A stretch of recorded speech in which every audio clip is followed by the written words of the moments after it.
சென்னையில் கேரளாவைச் சேர்ந்த நிதி நிறுவன அதிபர் மகன் அறையில் அமலாக்கத்துறையினர் சோதனை மேற்கொண்டனர்.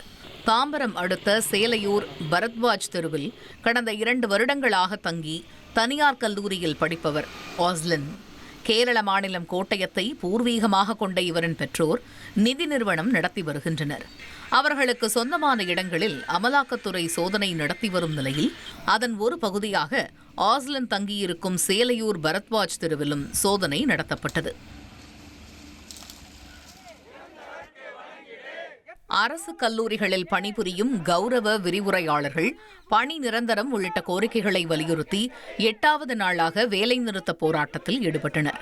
சென்னை சைதாப்பேட்டையில் உள்ள கல்லூரி கல்வி இயக்குநர் அலுவலகம் முன்பு நடைபெற்ற போராட்டத்தில் ஏராளமான கௌரவ விரிவுரையாளர்கள் கலந்து கொண்டு குறைந்த சம்பளம் வழங்கப்படுவதாக குற்றஞ்சாட்டியதுடன் 8000 கௌரவ விரிவுரையாளர்கள் 20 ஆண்டுகளாக தற்காலிக அடிப்படையில் பணிபுரியும் நிலையை தமிழக அரசு போக்க வேண்டும் என வலியுறுத்தினர்.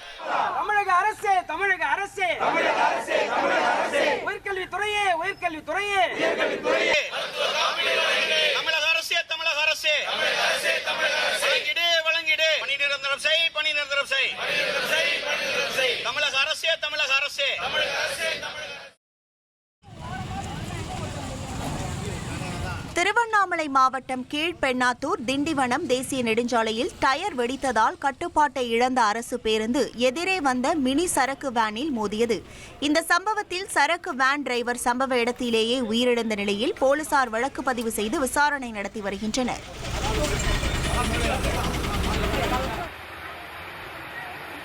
இலங்கை அருகே நிலவும் வளிமண்டல மேலடுக்கு சுழற்சியால் நாகை மற்றும் காரைக்கால் பகுதிகளில் 3 மணி நேரத்துக்கும் மேலாக மிதமான மழை பெய்து வருகிறது.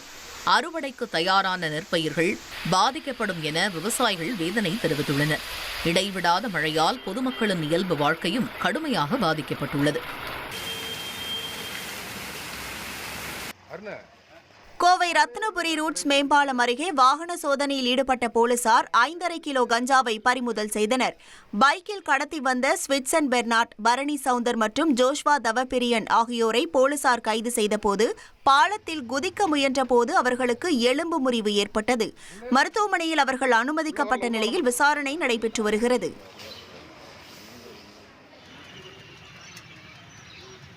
திருவாரூர் அருகே பாசனத்திற்கு தண்ணீர் குறைவாக வருவதால் தாளடி நெல் பயிர்கள் கருகும் நிலை ஏற்பட்டுள்ளது. கருப்பூர், கமலாபுரம், ஓகை பேரையூர், பூந்தாலங்குடி, வடகரை உள்ளிட்ட பகுதிகளுக்கு பாண்டவையாறு மற்றும் வெள்ளையாறுகளில் இருந்து போதிய நீர் வராததால் மோட்டார் மூலம் தண்ணீர் இறைத்து பயிர்களை காப்பாற்றும் நிலைக்கு விவசாயிகள் தள்ளப்பட்டுள்ளனர். கூடுதல் தண்ணீர் திறக்க அரசுக்கு விவசாயிகள் கோரிக்கை வைத்துள்ளனர். கடலூர் மாவட்டம் வடலூரில் கும்பகோணம் சென்னை தேசிய நெடுஞ்சாலையை இணைக்கும் பாலத்தின் கட்டுமான பணிகள் நீடிப்பதால் போக்குவரத்து கடுமையாக பாதிக்கப்பட்டுள்ளது. பேருந்துகள் மற்றும் கனரக வாகனங்கள் குண்டும் குழியுமான சாலையில் செல்வதால் பொதுமக்களும் வாகன ஓட்டிகளும் கடும் சிரமத்திற்கு ஆளாகியுள்ளனர். பணிகளை விரைந்து முடித்து போக்குவரத்தை சீரமைக்க மக்கள் கோரிக்கை விடுத்துள்ளனர்.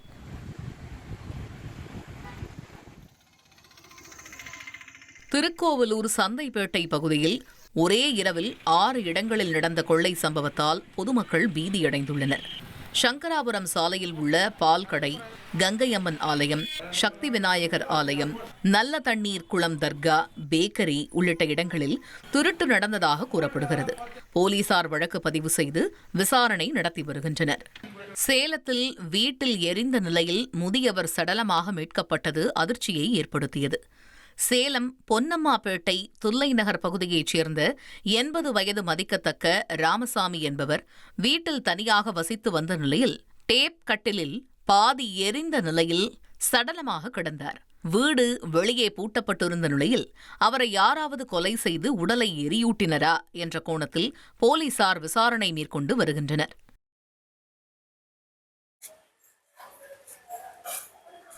கொரோனா காலத்தில் மக்களின் பசியை தீர்த்த நெல்லையில் உள்ள அம்மா உணவகம் தற்போது அடிப்படை வசதிகள் இன்றி மோசமான நிலையில் இருப்பதாக புகார் எழுந்துள்ளது. குடிநீர், மின்சாரம், சுகாதாரம் இல்லாததால் பயனாளர்களின் எண்ணிக்கை குறைந்துள்ளதாக கூறப்படுகிறது. மேலும் பணியாளர்களுக்கும் பெரும் இழப்பு ஏற்பட்டுள்ளதால் உடனடி நடவடிக்கை எடுக்க வேண்டும் என கோரிக்கை முன்வைக்கப்பட்டுள்ளது.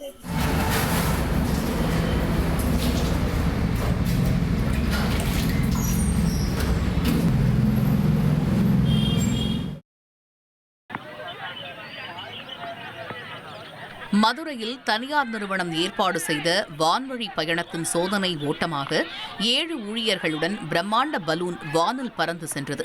சுமார் 17 கிலோமீட்டர் தூரம் சென்ற பின்னர் நாகமலை புதுக்கோட்டை அருகே வடபழஞ்சி வயல்வெளியில் பலூன் தரையிறங்கியது. திடீரென அதை கண்ட கிராம மக்கள் ஏதோ விபத்து நடப்பதாக நினைத்து அச்சமடைந்தனர். அதன் பின் அவர்களுக்கு விளக்கப்பட்டது. விரைவில் கட்டண வான்வழி சுற்றுப்பயணம் தொடங்கப்பட உள்ளது.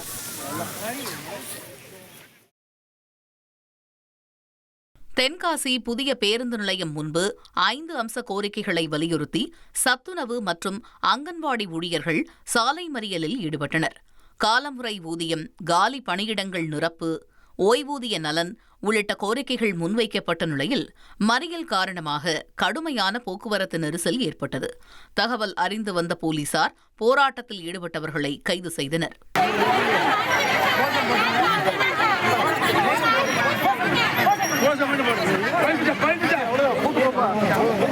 சார் வாங்க சார், எப்போதுமே வந்து இது பண்ணிக்கிட்டே இருக்கிறேன்.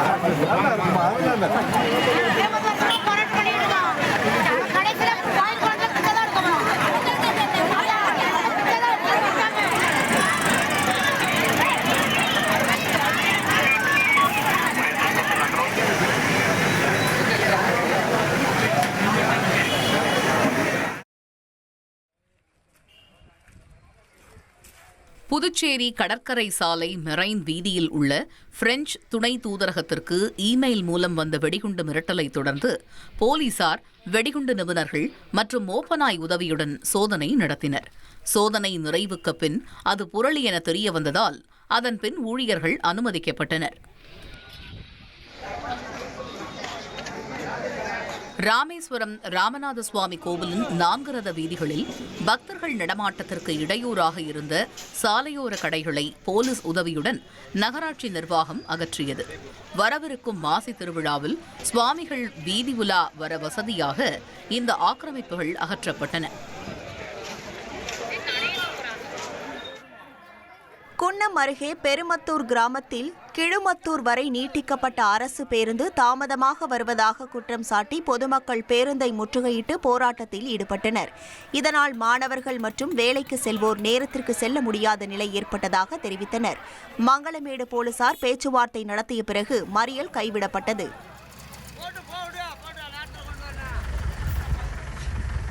முதுமலை புலிகள் காப்பக வனப்பகுதியில் இலந்தைப்பழ சீசன் தொடங்கியதால் அவற்றை தேடி கரடிகள் உலாவர தொடங்கியுள்ளன. மாயார் கிராமம் செல்லும் சாலையில் மரத்தில் மனிதர்களைப் போல் ஏறி அமர்ந்து கொண்டு இலந்தை பழங்களை ருசிக்கும் கரடியை வாகன ஓட்டிகள் கண்டு ரசித்தனர்.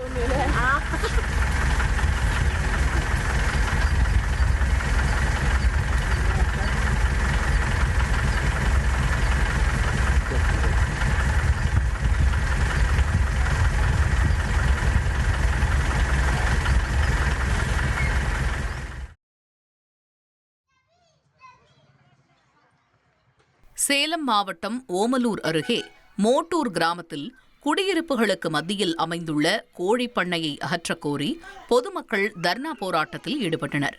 ஈக்கள் தொல்லையால் பாதிக்கப்படுவதாகவும் துர்நாற்றத்தால் நிம்மதியாக உணவு சாப்பிட முடியாத நிலை ஏற்பட்டுள்ளதாகவும் அப்பகுதி மக்கள் வேதனை தெரிவிக்கின்றனர்.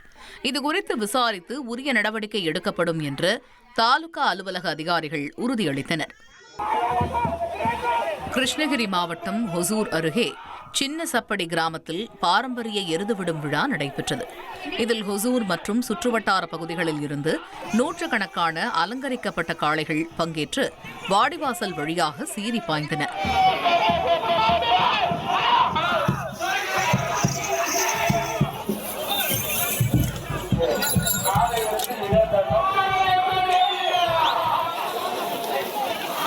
காளைகளை மாடுபிடி வீரர்கள் போட்டியிட்டு அடக்கி பரிசுகளை கைப்பற்றினர். இந்த விழாவை தமிழகம் மற்றும் கர்நாடகாவில் இருந்து வந்த பொதுமக்கள் திரளாக கண்டு ரசித்தனர்.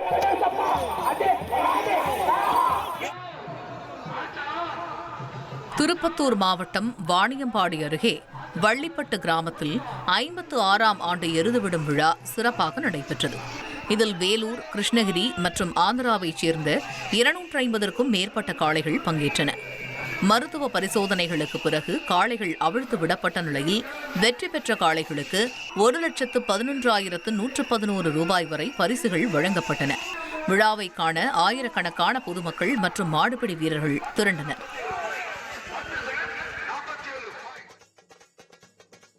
நெல்லை மாநகராட்சி வர்த்தக மையம் முன்பு 9வது பொருணை புத்தக திருவிழா குறித்த விழிப்புணர்வு நிகழ்ச்சி நடைபெற்றது. மாவட்ட ஆட்சியர் சுகுமார் தொடங்கி வைத்த இந்த நிகழ்வில் பள்ளி மாணவர்கள் ஓவியம் வரைந்து, தப்பாட்டம் மற்றும் பொய்க்கால் குதிரை போன்ற கலை நிகழ்ச்சிகள் மூலம் பொதுமக்களுக்கு விழிப்புணர்வு ஏற்படுத்தினர். திருச்செந்தூர் சுப்பிரமணிய சுவாமி கோவிலில் நடிகர் சிவகார்த்திகேயன் தனது குடும்பத்தினருடன் வந்து சுவாமி தரிசனம் செய்தார்.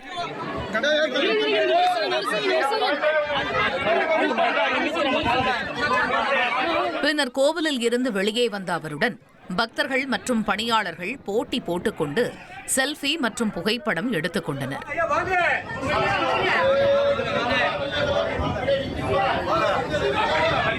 பின்னர் செய்தியாளர்களை சந்தித்த அவர் தான் சினிமாவிற்கு வந்து 14 ஆண்டுகள் நிறைவு பெற்றுள்ளதாகவும், ரசிகர்களின் ஆதரவு மிகப்பெரிய ஊக்கமாக இருப்பதாகவும், அடுத்த படம் குறித்த அறிவிப்பு விரைவில் வெளியாகும் என்றும் தெரிவித்தார்.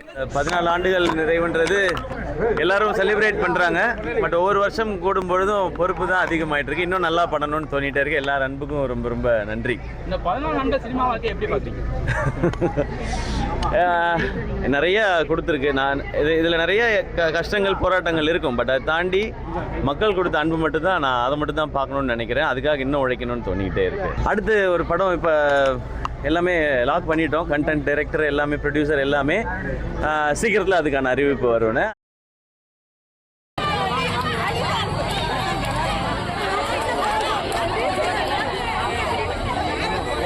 நாமக்கல் பூங்கா சாலையில் 10 அம்ச கோரிக்கைகளை வலியுறுத்தி 3வது நாளாக போராட்டத்தில் ஈடுபட்ட அங்கன்வாடி ஊழியர்கள் ஒப்பாரி வைத்து பழைய பேருந்து நிலையம் முன்பு சாலை மறியலில் ஈடுபட்டனர். மறியலால் போக்குவரத்து பாதிக்கப்பட்ட நிலையில் போலீசார் அவர்களை கைது செய்து தனியார் மண்டபத்தில் அடைத்தனர்.